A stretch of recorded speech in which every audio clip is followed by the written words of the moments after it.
Vamos lá, meus irmãos, começando aqui a nossa 9ª aula de Introdução ao Antigo Testamento 2. Glória a Deus, estou muito feliz. Já oramos, como é costume, as nossas aulas são gravadas para que vocês possam utilizar depois e a gente possa estar utilizando futuramente para abençoar outras pessoas. Graça e paz, pastor, graça e paz, Maísa, graça e paz, irmãos. Amém, graças e paz a todos. Então vamos começar nossa aula. Eu estou com muita alegria, porque hoje que a gente vai tratar, estaremos tratando do profeta Jeremias, Lamentações e Daniel, e também de Sofonias, mas eu vou deixar Sofonias por último. Hoje poderia até começar com Sofonias, mas como o profeta Jeremias ele demanda muito tempo, eu vou dar uma breve síntese apenas de Sofonias, quando nós pegarmos o nosso mapa cronológico. E aí, logo na sequência, eu já quero falar de Jeremias. Nós estamos seguindo aqui os profetas de forma cronológica, então está sendo muito agradável porque estamos pontuando os reis, tanto da tribo do norte, tribo do sul, os profetas que profetizam nesses dois reinos, e agora a gente está chegando em Jeremias. Eu quero, como de costume, ler um texto que está em Jeremias capítulo 1, do versículo 1 ao versículo 5. Leia para nós, pastor Johnny, por gentileza. Jeremias capítulo de número 1, do versículo de número 1 ao versículo de número 5. Combinado, vamos lá. Posso, né, pastor? Pode ler, por favor. As palavras de Jeremias, filho de Ilquias, um dos sacerdotes de Anatote, no território de Benjamim. A palavra do Senhor veio a ele no 13º ano do reinado de Josias, filho de Amon, rei de Judá. E durante o reinado de Joaquim, filho de Josias, rei de Judá, até o 5º mês do 11º ano de Zedequias, filho de Josias, rei de Judá, quando os habitantes de Jerusalém foram levados para o exílio. A palavra do Senhor veio a mim dizendo: Antes de formá-lo no ventre, eu o escolhi. Antes de você nascer, eu o separei e o designei profeta às nações. Aleluia. Porque hoje eu quero gastar um tempo bem especial com o profeta Jeremias. É bem simples. Ele foi, eu diria, praticamente um Moisés para a escola dos profetas. Assim como Deus levantou os líderes principais, que são o profeta Elias e depois o seu sucessor Eliseu, o profeta Jeremias, eu diria, ele encabeça assim uma liderança tão grande no profetismo para o povo de Deus, como sendo, eu diria, alguém que não só honra o profeta Elias e o profeta Eliseu, mas toda a escola dos profetas. E ele não só honra a escola dos profetas, mas ele também traz a escola dos profetas a um valor que, se não fosse por meio dele, nós não teríamos. Por que eu estou falando isso? Aqui nós estaremos hoje estudando o livro dele, o livro próprio que ele escreveu. No entanto, ele não escreveu apenas Jeremias, ele escreve também 1º e 2º Reis.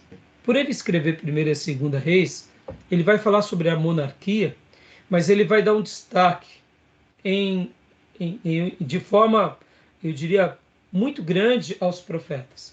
E esse destaque faz com que essa escola, que se não fosse por meio da tradição escrita, nós talvez, principalmente eu diria, o povo, depois do cativeiro babilônico e depois principalmente na Nova Aliança, nós não teríamos tantas informações. E então o profeta Jeremias, ele não só é um excelente discípulo da escola dos profetas, mas ele é aquele que faz com que a escola dos profetas tenha o peso que de fato tem. Então eu posso dizer que, por meio da pena de Jeremias, ele pôde mostrar a obra maravilhosa dos grandes profetas, que é, Elias e Eliseu e todos os demais. Pode também falar um pouco sobre esses outros profetas que fizeram obras singulares. E ele vai estar, de uma forma, eu diria, honrando esses profetas que nós chamamos, na teologia, de profetas não literários, ou profetas não clássicos. Por quê? Porque esses profetas, Elias e Eliseus, eles profetizaram para um povo, mas eles não registraram as suas obras. Se não fosse por meio de Jeremias, e ali eu acredito também a influência dos sacerdotes, aqueles homens piedosos, ou quem sabe os descendentes daqueles 7.000 que não se dobraram a Baal, porque eu acredito muito nisso, que essa obra de Deus ela é feita por um colegiado de líderes, mas sempre há nesse colegiado de líderes um rebanho também que sustenta aquela boa tradição. E é claro que a gente sabe que Jeremias foi guiado pelo Espírito Santo, mas ele faz com que essas obras dos profetas não literários cheguem até nós. Então hoje eu quero trabalhar muito e hoje a gente vai fazer algo um pouco diferente. Geralmente eu apresento slides aqui para vocês, geralmente eu trabalho em cima de um material e em cima dos livros textos, tanto do Ellison como do Rio e do Alton, mas hoje eu vou dar uma honra especial a esse homem. Porque quando nós aqui começamos a introdução ao Antigo Testamento 2, e nós começamos a trabalhar sobre os livros poéticos, e logo na sequência sobre os proféticos, e então não tem como não gastar um tempo muito especial com Jeremias, assim como eu fiz com Isaías. Porque eles foram muito, mas muito usados por Deus. E o texto que a gente acabou de ler, a gente vai ver os anos de duração do ministério dele, aqui a síntese dos anos e do período dos reis que ele prega, ele mesmo cita aqui do versículo 1 até o versículo 4, e logo no versículo 5 ele mostra, né, que de fato foi Deus quem o separou desde o ventre. Só alguém realmente separado por Deus, e não só separado por Deus, mas totalmente entregue à obra de Deus, pode fazer uma obra tão linda quanto essa. E é claro que, mesmo ele sendo separado, ele conserva nele aquela virtude da humildade. Porque eu acredito, irmãos, que todo homem, de fato, que é separado por Deus, que sabe que foi vocacionado pelo Eterno, ele não se vangloria na obra de Deus. Pelo contrário, eu aprendi com o meu pastor que me batizou, o pastor Orfeu, que ele dizia algo bem curioso. Ele falava assim: quanto mais próximo eu estou de Jesus, mais pequeno eu me torno, porque maior fica Jesus. Quanto mais distante eu estou de Jesus, maior eu me torno, porque parece que Jesus se apequena. Por que eu estou dizendo isso? Porque as palavras de Jeremias aqui no versículo 6 faz nos lembrar as palavras de João Batista, que ele cresça e que eu diminua. Pode ver? Ele foi separado por Deus, a gente sabe disso. Estou dando aqui uma honra ao falar dele, porque na realidade não é somente a honra pela honra, mas é o mérito por quem fez. E agora no versículo 6 ele expressa isso. Leia para nós, pastor Johnny, versículo 6. Mas eu disse: Ah, soberano Senhor, eu não sei falar, pois ainda sou muito jovem. E aí o Senhor responde a esse humilde servo dele, no 7 e no 8. O Senhor, porém, me disse: Não diga que é muito jovem. A todos a quem eu enviar, você irá e dirá tudo o que eu ordenar a você. Não tenha medo deles, pois eu estou com você para protegê-lo, diz o Senhor. Aleluia. Então, o profeta Jeremias, ele é realmente muito especial e eu quero dedicar essa aula. E eu, claro, vou estar trabalhando hoje no livro do Alisson, vou estar trabalhando no livro do Cleide Francisco, já publiquei para vocês aqui um material no canal de WhatsApp, e principalmente no livro do Panorama do Antigo Testamento do Rio e do Alton. A gente vai estar passeando, tá bom, meus irmãos? E para eu concluir essa abertura bem breve, eu quero só lembrar uma coisa. Jeremias, filho de Ilquias, ele também era sacerdote. Ou seja, a escola dos profetas, que começa de uma forma, eu diria, muito forte com Elias e Eliseu. Essa escola se torna uma escola tão pujante, uma nova cultura de profetismo vai para a tribo do norte, para a tribo do sul, e ali, na tribo do sul, antes da grande sentença, Deus levanta, eu diria, o último profeta, ou quem sabe um dos últimos, para dar a última mensagem para aquele povo que também estava se desviando dos caminhos do Senhor. E ele, diferente de muitos outros, ele tinha, eu diria, um privilégio a mais. Ele era da linhagem sacerdotal. Ele era da linhagem desses homens que foram separados para serem os pastores de Israel. Logo, ele já era um pastor de Israel, ele já era de uma família separada, mas agora o Senhor o separa pela mão, pelo dedo, e levanta ele na tribo do sul para profetizar e dar ali uma mensagem. Não apenas ajudar, mas ajudar ao remanescente de Israel e às demais nações. Tá bom, meus irmãos? Então vamos lá, vamos trabalhar? E como eu disse, eu vou abrir agora aqui rapidamente os slides,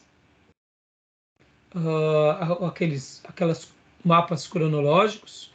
Quero lembrar para vocês, olha só, apresentando aqui a tabela cronológica dos reis e dos profetas do nosso irmão André. E aqui eu quero só pontuar aonde está Jeremias. Jeremias está aqui, onde estou passando o meu cursor, e ele vai profetizar antes da queda da Babilônia, e ele vai continuar profetizando, inclusive, durante a queda. O início do cativeiro, quando o Império Babilônico literalmente sitia, começa o seu império, sitia Jerusalém, e depois nos momentos da queda. E hoje, querendo Deus, nós estaremos trabalhando em Jeremias, Lamentações e Daniel. E por último, estarei falando um pouquinho só sobre Sofonias, tá bom? Então, é esse exato momento que nós estaremos trabalhando hoje. Tá joia, meus irmãos? Beleza? Alguma pergunta? Alguma dúvida? Não. Eu quero mostrar um outro slide aqui para vocês, que é esse daqui. Esse daqui. Os reis de Israel. Israel unido e a divisão do reino. E aqui peguei também na internet esse mapa. E aqui, só para vocês estarem visualizando os reis e os anos deles, né? Então, olha que interessante. A gente vê a queda do reino do norte. Aqui Oséias é o último rei.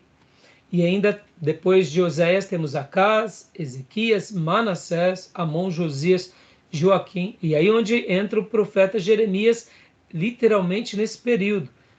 Pode ver que a gente acabou de ler, que ele começa, a palavra dele veio no 13º do reinado de Josias. Então você vê que ele começa a trabalhar aqui logo depois do reinado de Manassés. A gente vai falar um pouco depois sobre isso. Sofonias, ele vai pregar literalmente nesse período, né? Como a gente vai ver aqui. Aqui, Sofonias, ele está literalmente bem nos dias aqui do rei Josias, e logo depois ele está por volta disso, né? Ele é contemporâneo a Jeremias, inclusive, e uma coisa que acontece é que há um silêncio profético aqui nos dias de Manassés. Na última aula, pastor Johnny, você tinha lembrado que Manassés ele pratica atrocidades. Eu mencionei que ele era um rei mau, e de fato ele é um rei muito mau, assim como Acás. Acás também é um rei muito mau, que sacrifica o seu próprio filho. Ele se une ao império da Síria para contra-atacar a Síria e o reino de Israel.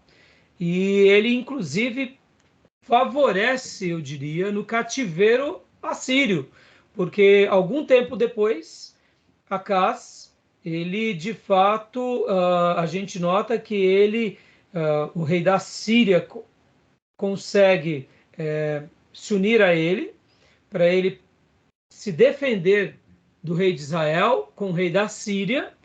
Então, eu poderia dizer, num primeiro momento, que Acás, ele financia parte do cativeiro assírio, que vai acontecer na tribo do norte, alguns anos antes, porque ele pega parte do tesouro, daquilo que realmente era herança da parte de Deus, ele vai lá para o templo, pega os tesouros do templo, pega tesouros do palácio, manda uma carta para o rei da Assíria e diz: olha, eu sou o teu vassalo, se una a mim para lutar contra a Síria e contra Israel.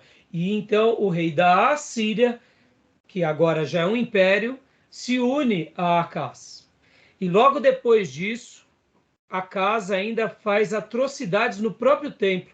Ele vê em Damasco um altar e ele manda construir parte desse altar no templo de Salomão. E ele comunica e pede para que Urias, que é o sacerdote dele, faça isso. Então a gente vai ver tudo isso lá no segundo livro de Reis, no capítulo 16 e no capítulo 17. Então percebam que Acaz foi um rei também muito mau. Aqui, inclusive, eu tenho aqui essa tabela é muito interessante, né? Que tem essa descrição, né?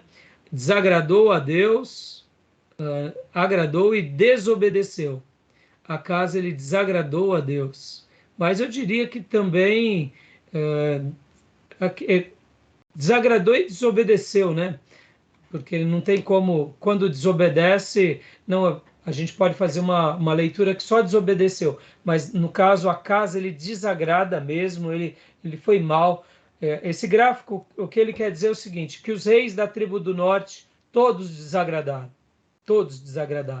A gente sabe de Geu, o Jeú, né, no caso, que fez coisas boas, mas depois também não conservou todo o caminho de Deus, ou seja, morreu na praia.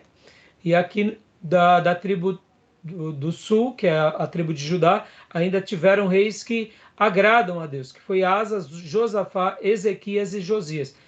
Os demais, Joás, Amazias, Uzias e Jotão, eles só desobedecem, né? Assim como Salomão. Pode ver, de Salomão desobedece, que também recebe sentenças da parte de Deus. E os que estão em preto, os que desagradam, né? Aqueles que realmente cometem coisas horrorosas. E Acaz está entre eles e Manassés. A gente vai hoje trabalhar um pouco sobre eles também, tá bom? Então, esses mapas são muito interessantes, já passei para vocês, né? Então, são mapas que eu peguei na internet e que servem como apoio para nossa aula de hoje, tá bom, meus irmãos? Que Então, vamos terrível. lá. Hã?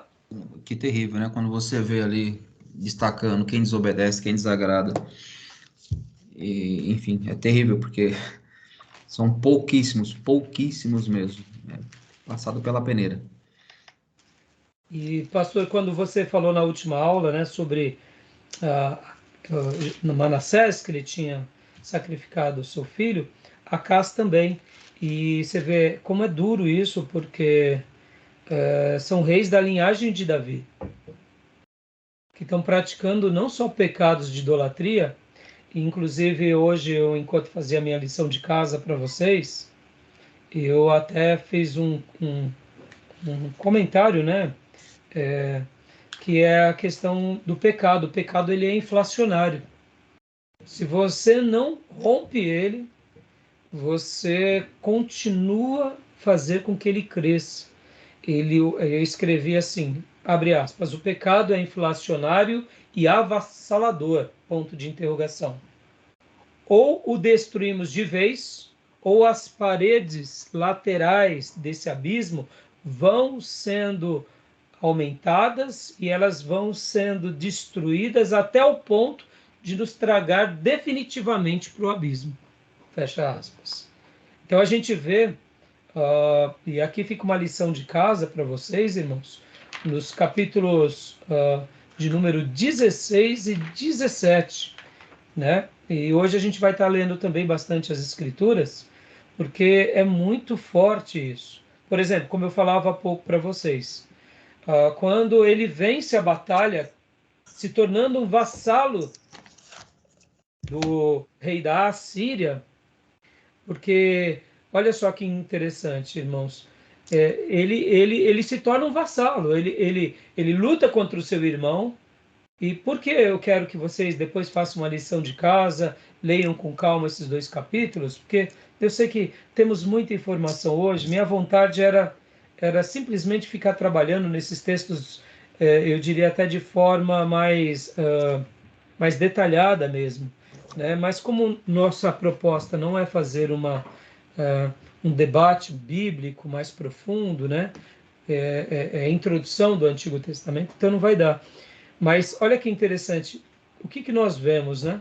Nós vemos uma degradação. A tribo do norte, quando o profeta Jeremias está escrevendo aqui no capítulo 16 de Reis, de Segunda Reis, e no capítulo 17, vocês notam que as palavras do profeta Jeremias já são denunciando a tribo do norte, que a tribo do norte tinha praticado todo tipo de pecado que Deus abomina. Todo tipo, sem exceção.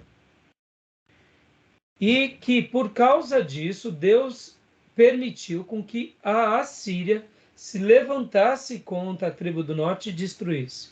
Mas ao mesmo tempo, olha que interessante, o rei Acaz, que já era um desviado e que tinha praticado coisas horríveis a Deus, ele anda nos caminhos do rei de Israel.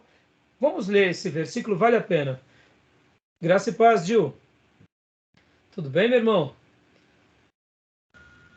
Graça e paz, pastor. Tudo bem, graças a Deus. Leia para nós, Gil, segundo livro de Reis, do capítulo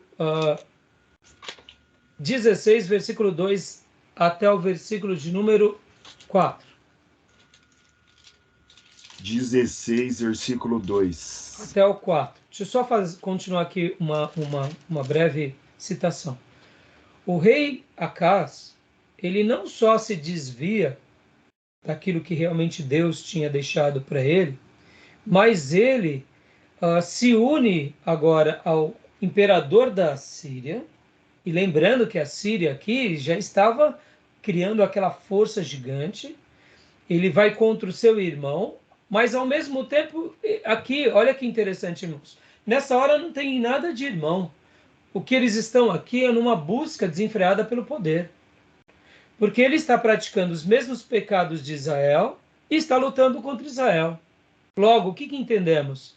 Que aqui é o poder pelo poder. E Israel está unido à Síria, porque também quer dominar sobre quem? Sobre Judá. Então percebam que a história se repetindo, né? Indiferente da linhagem, irmãos, indiferente do momento, é a disputa pelo poder, é a disputa pela riqueza, é a disputa para ver quem domina mais, né?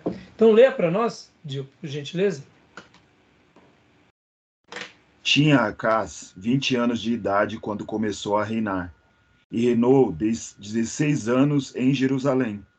Não fez o que era reto perante o Senhor, seu Deus, como Davi, seu pai, porque andou no caminho dos reis de Israel, e até queimou o seu filho, como sacrifício, segundo as abominações dos gentios, que o Senhor lançara de diante dos filhos de Israel. Também sacrificou e queimou incenso nos altos, nos outeiros, como também debaixo de toda árvore frondosa. Olha que coisa horrorosa. Como ele foi hostil aos princípios deixados. E quero lembrar a todos vocês aqui que havia um símbolo nesse momento na tribo do sul, que ainda era o templo. Agora leia o versículo 5 e 6, por gentileza, Gil. Então subiu Rezim, rei da Síria, com Peca, filho de Remalias, rei de Israel, a Jerusalém para pelejarem contra ela. Cercaram Acaz, porém não puderam prevalecer contra ela. Naquele tempo, Rezim, rei da Síria, resistiu Elate à Síria e lançou fora dela os judeus. Os sírios viveram em Elate e ficaram habitando ali até o dia de hoje. E agora o 7, por gentileza.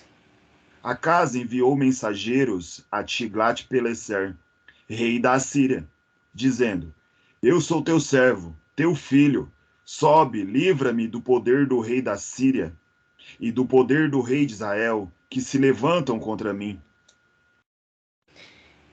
Então aqui ele pede ajuda. E aqui, olha o que ele faz para obter vitória. 8. Tomou Acaz a prata e o ouro que se acharam na casa do Senhor, e os tesouros da casa do rei, e mandou de presente ao rei da Síria. Pode ler o 9 e o 10. O rei da Síria lhe deu ouvidos. Subiu contra Damasco, tomou e levou o povo para Quir, e matou a Rezim. Então o rei Acaz foi a Damasco a encontrar-se com Tiglat-Pileser, rei da Assíria. E vendo ali um altar, enviou dele o sacerdote Urias, a planta e o modelo, segundo toda a sua obra. E aqui ele pede para o seu sacerdote Urias fazer um modelo desse altar no templo de Salomão. Olha só, como se já não bastasse os pecados dele, agora ele vai desfigurar a casa sagrada de Deus. Ele vai alterar, inclusive, a disposição do altar, das pias, dos utensílios ali na frente, vai colocar ali esse altar. Esse altar, quem constrói é o sacerdote Urias. Irmãos, lembra que eu falei em umas aulas passadas que a corrupção muitas vezes ela vem pela corte, mas ela vem também pelos pastorados? Lembra que quando estudamos, porque hoje eu quero gastar um tempão com vocês, irmãos? Eu sei que a introdução não é dia de teologia do Antigo Testamento, mas nessa introdução eu não posso deixar de gastar esse tempo e eu diria porque é muito importante nós sabermos dessas coisas e mergulharmos nessa história, porque a história vai se repetindo, irmãos, ao longo dos séculos. A história se repete de uma forma ou de outra. E agora voltando, lembra que eu tinha falado no profeta Isaías, que o profeta Isaías ele era um profeta da corte? Ele se posicionou favoravelmente, e quero lembrar para vocês aqui, e o Isaías não está tão distante de Jeremias. Vamos lá, vamos abrir aqui o mapa, olha lá. Isaías, ano 750 até por volta de 700. Jeremias, 625. Ou seja, questões de 2 gerações anteriores. Temos esse período de silêncio praticamente profético nos dias de Manassés, mas lembra que nós comentávamos, inclusive, pode ver que nos dias de Acaso, o inescrupuloso, Isaías profetizou. E olha, ele era da corte. Então Isaías era da corte nesses dias. Pode ver que o filho de Acaz, que é Ezequias, tem outra postura diferente de Acaz. E o filho de Ezequias, que é Manassés, tem outra postura diferente de Ezequias. Olha que interessante. Então a gente não sabe o motivo do silêncio, mas uma coisa é fato, logo na sequência vem Jeremias. E o que eu quero destacar aqui, Isaías, ele era o profeta da corte, ele é o profeta dos palácios, mas vocês não podem perder de vista que nos palácios e nas cortes, ao lado deles, estão os sacerdotes. Estão as linhagens de Arão. E agora um sacerdote, e aqui a Bíblia faz até a citação do nome dele, que é Urias, ele vai e ele faz o altar. Pode ver que você leu até o versículo de número Até o 10, pastor. Leia o 11 para nós, por gentileza, em diante. Urias, o sacerdote, edificou um altar segundo tudo o que o rei Acaz tinha ordenado de Damasco. Assim o fez o sacerdote Urias, antes que o rei Acaz viesse de Damasco. Pode continuar lendo. Vindo, pois, de Damasco, o rei viu o altar, chegou-se a ele e nele sacrificou. Queimou o seu holocausto e a sua oferta de manjares, derramou a sua libação e aspergiu sangue das 2 ofertas pacíficas naquele altar. Porém o altar de bronze que estava perante o Senhor, tirou ele de diante da casa, de dentro do seu altar, e a casa do Senhor, e o pôs do lado do seu altar, do lado do norte. Ou seja, meus irmãos, olha como isso é terrível. Então, eu estou fazendo esse pano de fundo agora para lembrar o seguinte: tem profetas na corte, mas tem sacerdotes que sempre estão ao lado do rei. Irmãos, a gente vai ver que o profetismo ele tem essa pujança, esse poder, porque ele vem restaurar não só o rei, uma mensagem de exortação ao rei, mas também aos sacerdotes, aos levitas, à corte e ao povo. Porque aqui Urias estava totalmente corrompido. Qual que era o posicionamento dele? Não, não, rei, não podemos fazer isso, é a casa de Deus. Mas lembra, o rei que tinha sacrificado o próprio filho, só um sacerdote convertido de verdade para ir contra esse rei. Agora, talvez surja uma dúvida, né? Por que Deus não destrói logo Jerusalém nesses dias? Porque ainda havia um remanescente em Jerusalém. Diferente de Israel, que já estava os reis, os sacerdotes, só sobrava ali o remanescente dos profetas e alguns que seguiam os profetas, a tribo do sul ainda tinha mais remanescentes de piedade. Então, irmãos, é isso que acontece. Nós vemos aqui o rei Acaz construir esse altar de Damasco lá no templo, deslocar o que era sagrado, ou seja, alterar o culto, e não somente isso, mas também criar uma nova liturgia, como se já não bastasse os postes ídolos de Jerusalém. Né? Então, fica claro aqui quando Deus realmente ele sentencia o seu povo, e fica claro o porquê esse povo continua se corrompendo, e ele continua se corrompendo, inclusive nos dias de Jeremias, que é um pouco mais para frente. Então, quando a gente faz essa leitura do capítulo 16 e principalmente do capítulo 17, nós compreendemos profundamente o profeta Jeremias escrevendo e já preparando o seu povo, que é o povo de Judá. Olha, não deixem com que o que aconteceu na tribo do norte aconteça conosco. Não deixem que o que aconteceu na tribo do norte venha sobre nós.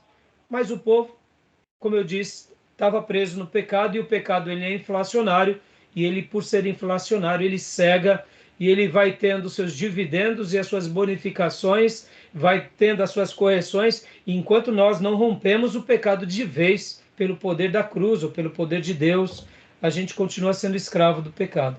Tá bom, meus irmãos? E aqui só dando mais uma recapitulação importante, vocês têm que lembrar que a Síria vai crescendo no seu poder como império, mas nós não podemos esquecer que o Egito também sempre foi uma grande força e era também um império, não um império que dominava sobre Israel, mas ele tinha aqueles momentos de ascensão e de regressão, mas não deixava de ser forte.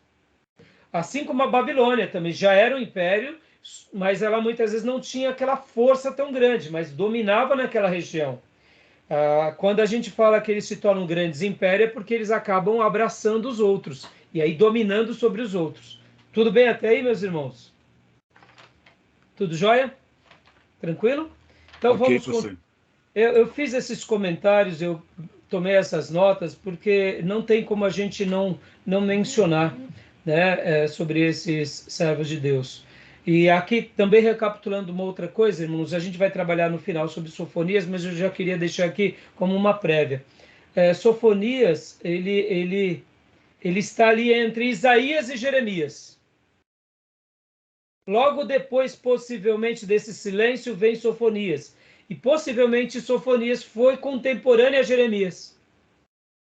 Então, olha que interessante. Ele é mais uma voz que vai pregar. E a mensagem dele também é uma mensagem pregando as nações, pregando uma palavra de juízo do dia do Senhor. Mas vamos trabalhar agora, então, de uma forma bem especial sobre essa questão, que é a questão dos livros textos, tá bom? Uma última coisa, irmãos, deixa eu só fazer um apontamento aqui, porque até isso como material para vocês, materiais extras, né? Eu vou querer que vocês peguem 4 vídeos, irmãos, e eu vou estar passando, hoje eu já passei para vocês um link do professor Luiz Saião. Então vocês podem escolher vários materiais. Eu vou deixar vocês à vontade, porque de repente está dentro do campo de pesquisa de vocês. Então, por exemplo, antes de eu falar do material e das tarefas, que eu vou depois estar digitando e mandando também para o WhatsApp de vocês, deixa eu fazer um apontamento aqui sobre seminários teológicos que eu indico. Claro, sou fruto do STBnet, nos meus dias era STBN, hoje chama-se STBnet. Então, todo o material do STBnet, meus irmãos, por favor, vocês têm todo o dever de se aprofundar e de acompanhar tantos materiais que o próprio STBnet divulga nos seus sites, nas suas páginas, quanto os professores daquela casa.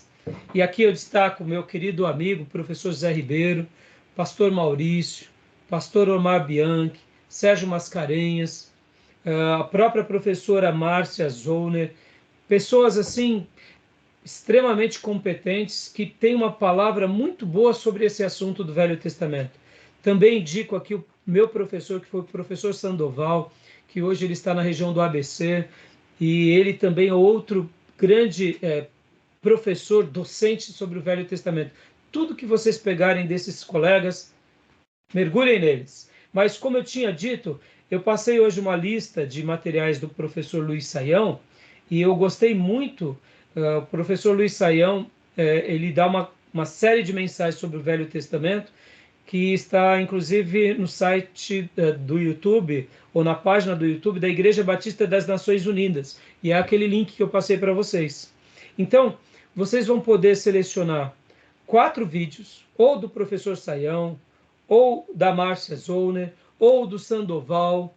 E quando eu digo 4 vídeos, é que dure pelo menos cada vídeo, pelo menos 1 hora, fazendo uma somatória de 4 horas. E eu quero que vocês peguem esses vídeos como material extras. Para quê? Para vocês poderem aprofundar sobre esse assunto. Tá bom?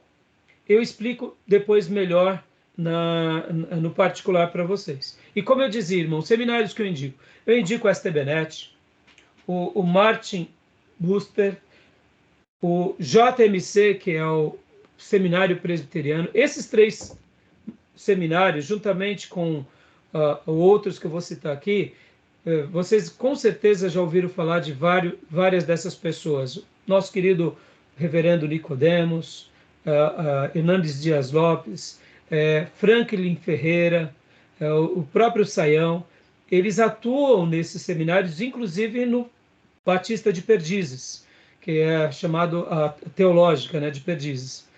Eu também indico para vocês outro seminário, que é o Betel Brasileiro, da missionária Durvalina. Temos ali o Jonas Madureira, que também é um grande professor. Temos o seminário Spurgeon, que tem sido uma ferramenta muito boa. E eu poderia indicar aqui mais um, que é o Metodista Livre. Existem muitos outros seminários, mas esses, meus irmãos, eu particularmente indico. A única coisa que eu deixo um destaque no Batista de Perdizes, pode ser que tenha professores liberais lá, né? Então, assim, tem que tomar esse cuidado. Assim como em alguns seminários metodistas, nós sabemos que tem liberais. E aí fica uma ressalva, né? Como que eu identifico um bom seminário? É simples. As Escrituras é o livro de regra e fé e prática, e ele segue uma boa tradição, uma ortodoxia. Ou seguem doutrinas reformadas, puritanas, ou como chamamos de tradicionais. Para mim, são os seminários que eu indico. Seminários que eu não indico, até mesmo esses seminários, se tiver professores que têm uma teologia liberal, aí já começam a perder o meu critério de avaliação e de indicação. Tá bom, meus irmãos? Então, depois, no particular, eu passo para vocês com mais detalhes esses assuntos, porque eu quero que vocês, hoje nós estamos na nossa 9ª aula, teremos a 10ª aula e a prova vai ser na 11ª aula. Então, vocês têm mais 2 aulas para correr com esses materiais aí, tá bom? Então, vamos lá. Alguma pergunta, alguma dúvida, algum comentário? Não? Tranquilo? Ô, professor. Pois não. A respeito daquela síntese que o senhor pediu, eu fiquei na dúvida se eu poderia fazer daquela síntese do livro de Ruth, ou se teria que ser desses que a gente está fazendo agora? Você tinha já feito de Ruth, não foi? Sim, sim. Então, agora é um novo material. Ruth está dentro daquela Antigo Testamento 1. Isso, Ok. agora é um outro. Agora você vai pegar ou poéticos ou proféticos. Sim, Tá ok, bom? beleza. Dentro dos profetas maiores e dos profetas menores. Tá bom? O senhor tinha até indicado todos fazerem Oséias, né? Caso todos quisessem. Caso poderia ser feito também, né? Claro que cada um seguindo aí a sua sem consulta dos demais alunos, né? Mas assim, irmãos, fiquem à vontade de vocês escolherem o livro e por isso que eu também dei esse material e abri esse leque, porque eu acho que de repente vamos supor que vocês queiram fazer do profeta Isaías, então vocês têm esses excelentes professores para vocês também aprenderem com eles, verem as referências deles, verem os livros que eles leem para poderem se aprofundar, tá bom? Tudo bem, meus irmãos? Joia? Ok. Então hoje, irmãos, de uma forma diferente, como eu falei para vocês, nós vamos fazer um pouco diferente. Eu passei para vocês, eu só vou mostrar agora aqui, rapidamente, o material que eu passei há pouco para vocês, que é o seguinte, ó. Há pouco eu publiquei no WhatsApp de vocês, eu publiquei esse material. O que é esse material? Esse material é aqui, é do Introdução ao Antigo Testamento, essa é uma edição bem antiga, vocês não vão encontrar. Os estudos sobre Jeremias. Mas o que eu quis passar para vocês como material extra para vocês lerem? Aqui, o nosso querido irmão Cleide T. Francisco, ele vai falar sobre a vida de Jeremias, irmãos. Olha que síntese maravilhosa. Então, como eu achei que foi um material muito bom, eu escaneei aqui e mandei para vocês, ó, a vida de Jeremias. Então, fica como uma leitura do nascimento à conquista da Palestina por Nabucodonosor em 605 a.C., quarto ano de Jeoiaquim. Então aqui ele vai passar um resumo muito interessante que eu achei que vale a pena aqui a leitura para vocês, tá vendo? Então, ó, muito legal e aí desse material, então passei para vocês, tá bom? Só uma indicação de um material extra. Como eu disse, irmãos, a matéria introdução nós não temos tempo de ler tudo. E agora, aproveitando aqui, a gente vai trabalhar aqui. Eu vou trabalhar no livro do Panorama, como também vou trabalhar no livro do Alice, tá? Então, eu quero agora fazer, como eu disse, algo diferente. Nós vamos ler o livro agora. Por quê, pastor?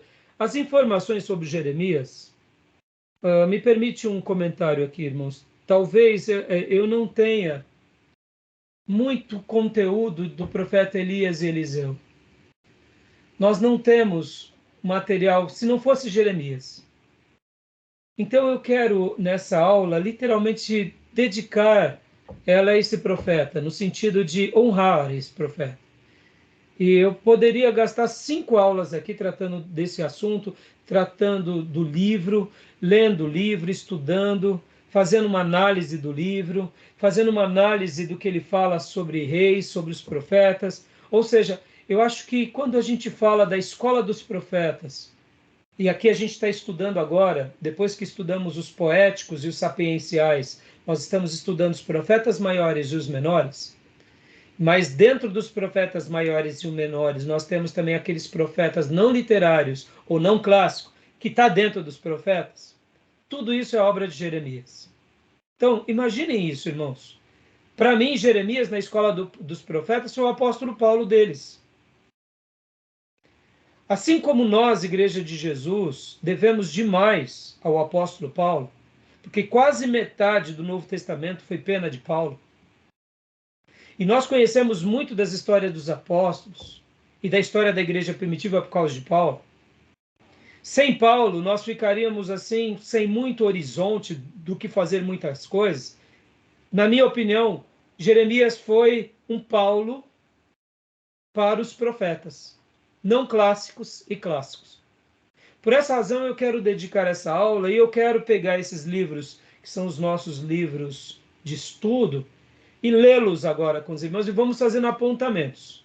E eu espero hoje, né, concluir Jeremias, fazer uma breve aula sobre Lamentações e começar Daniel e terminar Daniel. Vamos ver se eu consigo. Eu acho que, se eu não conseguir, perdoe o pastor, porque eu prefiro ir mais devagar, mais cravando essa estaca no coração dos irmãos. Me entendam, irmãos? Quando eu resgato Jeremias, eu estou dizendo o seguinte, olha, Paulo foi importantíssimo para a igreja do Novo Testamento. Jeremias foi importantíssimo para os profetas e para o profetismo. Qual vai ser o nosso papel na história? Nosso papel na história vai ser, quem sabe, seguir as pisadas de um Elias, de um Eliseu, de um Aias, ou nossas pisadas vão ser como foi Jeremias e Isaías? A gente vai ter o privilégio de estar na corte, a gente vai ter o privilégio de estar do lado de pessoas poderosas, ou quem sabe a gente vai seguir as pisadas de Jeremias, ou a gente vai registrar as histórias desses grandes homens de Deus. Porque muitas vezes na nossa vida a gente não sabe qual vai ser a nossa vocação. Eu particularmente não tenho muito material de Whitefield, George Whitefield. A igreja, depois da reforma, tem muito material de Spurgeon, mas Spurgeon valoriza demais Whitefield. Muitas coisas que nós conhecemos de Whitefield é Spurgeon. Spurgeon citando, Spurgeon provocando nos seus convertidos e nos seus discípulos, nos seus alunos, esse interesse por Whitefield. Whitefield não deixou muita coisa registrada, já Spurgeon deixou. Qual vai ser a nossa vocação? Vai ser um escritor que vai registrar as obras daqueles grandes homens de Deus que viveram 100 anos antes da gente? Irmãos, a gente não tem noção da nossa contribuição do que é perpetuar a história, por exemplo, de um Billy Graham. A gente acha que já existe um material muito grande de Billy Graham. Não, quem sabe Deus nos levanta para a gente perpetuar uma obra de Billy Graham, uma obra do Russell Shedd, uma obra do Ernesto Nini. Você acha que esses homens de Deus conseguiram pôr no papel tudo que eles fizeram? Não. Quantos são aqueles que Deus levanta na nossa nação, líderes de denominações, que vão fazer uma obra maravilhosa e não está registrado quase nada? Eu quero acreditar que é função nossa também registrar a história desses grandes homens de Deus, porque um dia, quando a gente pega, por exemplo, vou dar um exemplo, irmãos, todos nós conhecemos do legado da Igreja Batista da Lagoinha, mas eu não sei se vocês conhecem a história. Quando surge o movimento de renovação no meio batista, Deus levanta dois pastores. Deus levanta o pastor José Rego do Nascimento e o pastor Ernesto Nini. Quem era o José Rego do Nascimento? O pastor da Igreja da Lagoinha. Foi ele que deu o pontapé inicial, foi ele que continuou aquele trabalho, é ele que cria essa igreja, que hoje o Brasil e o mundo conhecem. Hoje, onde você vai, todo mundo sabe da Igreja da Lagoinha, Lagoinha. Quem começou? Aí eu digo, quantas obras nós temos do Rego do Nascimento? Vocês estão entendendo? Resgatar a origem deles é resgatar aquilo que Deus fez, para que Deus faça de novo. Pastor, o senhor está querendo trazer o culto ao homem? Não, longe disso. Eu estou querendo dizer o seguinte, o Espírito Santo de Deus usa algumas pessoas para que eles abram caminho, arranquem as matas, arranquem os tocos, arranquem as pedras, deixem um caminho bem plano, e aí a gente chega e a gente passa pelo caminho. E aquele chão batido fica, e muitas vezes a gente acha que é fruto nosso, trafegar naquele chão batido. Não, irmão, teve uma pessoa ali que foi o grande aventureiro, que arrancou os tocos, que enfrentou as feras, que fez coisas que a gente nem tem noção. E agora a gente passa por esse caminho e a gente se sente muito confortável. Só que quando a gente resgata a história deles e a gente pavimenta esses caminhos e a gente mostra para todo mundo, isso é obra de Deus. Foi o que Jeremias fez na Escola dos Profetas. Foi o que Jeremias fez aonde? No profetismo. Por isso que eu quero hoje aqui, como eu disse, dedicar esse momento de uma forma diferente a Jeremias, porque, irmãos, não é cultuar Jeremias, nem nada disso, mas é dar honra a quem merece honra, porque ele foi extraordinário, esse profeta. Ele foi extraordinário. Ele teve uma postura, uma fibra, Ele também foi um profeta que nasce com o privilégio de estar numa corte, mas ele não se vende para a corte corrompida dos seus dias. Antes, passa pelas transições, se mantém fiel, percorre toda a carreira e parte com muito êxito. E aqui estamos por causa hoje celebrando, né, os ensinos desse grande servo de Deus. Então hoje eu vou fazer diferente, tá bom, meus irmãos? Então eu sei que essa matéria é muito grande, temos muito assunto e a gente vai então passear aqui nesses dois livros, tá bom? E eu quero agora, inclusive, trabalhar aqui no Ellison, em algumas páginas, eu quero ler aqui com vocês, na íntegra, o material do Ellison e também na íntegra do panorama do Antigo Testamento, tá bom? E eu vou estar replicando aqui com vocês para a gente acompanhar junto e fazer uma aula bem participativa. E por que eu gosto de replicar aqui na tela, irmão? Porque aquela pessoa que estiver assistindo aqui no futuro pode estar lendo conosco, tá bom? Porque vocês sabem, como é praxe nosso, a gente sempre recomenda a compra dos livros para abençoar as editoras, porque afinal de contas, esses materiais são muito bons e a gente tem que prestigiar essas editoras, tá bom? Então vamos lá, vamos ler rapidinho. Alguma pergunta, alguma dúvida, algum comentário? Não, por enquanto não. Ô, Beleza. pastor, Pode falar, Fiote. eu lendo aqui, né, o capítulo de Jeremias, no livro, eu achei algo muito interessante, foi algo que saltou aos meus olhos quando fala aqui na página 282 que o povo judeu aprendeu na Babilônia a se reunir em pequenos grupos e eles chamavam de pequenos santuários. E logo eu lembrei das nossos pequenos grupos também, as células, o culto no lar. Coisa Sim, sim. maravilhosa. E você sabe, Gil, aqui já até antecipando uma coisa aqui dentro desse contexto, o que acontece? Que foi lá nesse lugar, na Babilônia, que nasce o projeto chamado Sinagoga, e o projeto, Exatamente, é. e o projeto chamado Sinagoga já era um embrião para o quê? Para o projeto chamado Igreja. Exatamente. Ou Maravilhoso seja, esse texto. agora, olha que interessante. O projeto igreja e o projeto sinagoga sempre deveria existir. Como assim, pastor? A igreja de Jesus, ela sempre deveria existir. No caso, a sinagoga, né? Ela sempre deveria existir. Qual que era o projeto de Deus com o povo de Israel? Fazer com que Israel fosse sal e luz das nações. Eles foram pregar nas outras nações? Não, eles ficaram guerreando entre eles, quem tinha mais poder, quem ganha mais. Eles se enclausuraram. Deus levanta os profetas para eles se despertarem. Podem ver que alguns reis, quando eles realmente se convertem, seguem os passos de Davi, eles lançam a palavra de Deus e eles vão recebendo outras nações. Alguns profetas vão e pregam para as outras nações, porque o projeto de Deus era com que os servos de Deus e essas famílias já fossem uma sinagoga onde quer que eles estivessem. Mas o que eles faziam? Quando eles iam levar a palavra de Deus, muitas vezes se corrompiam. Então Deus ensina eles a viver reino lá na Babilônia.